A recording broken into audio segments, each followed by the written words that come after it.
Врз основа на соработката со општината Крижевци од Република Хрватска, што е воспоставена во делот на образованието, локалната самоуправа на Кочани годинава ќе го организира зимувањето за ученици од основните и средните училишта од овој хрватски град. Ваквата практика се реализира веќе трета година, при што на летување и зимување одат ученици кои се првенци на генерациите од двете општини. На учениците првенци на генерацијата од нашата општина, вообичаено во летниот период им се организира летување во детското одморалиште на островот Пак на сметка на градот Крижевци, додека пак општина Кочани организира зимување во спортско-рекреативниот центар Пониква за учениците првенци од Крижевци.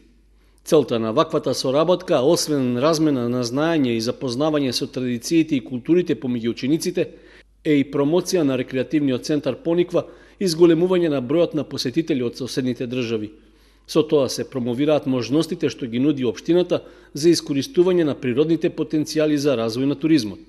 Локалната самоуправа на Кочани веќе ја објави тендерската постапка за прибирање понуди од заинтересираните угостителски објекти на Пониква кои можат да одговорат на потребите.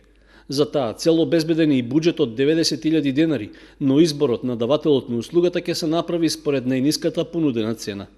При тоа ќе треба да се обезбедат 7 полни пансиони со ноќевања за 11 лица, од кои 3 се возрастни, а 8 ученици. Се очекува тие во Кочани да пристигнат на 11 јануари. Рокот за пријавување на заинтересираните угостители по огласот трае до 20 декември, а понудите се поднесуваат преку електронскиот систем за јавни набавки.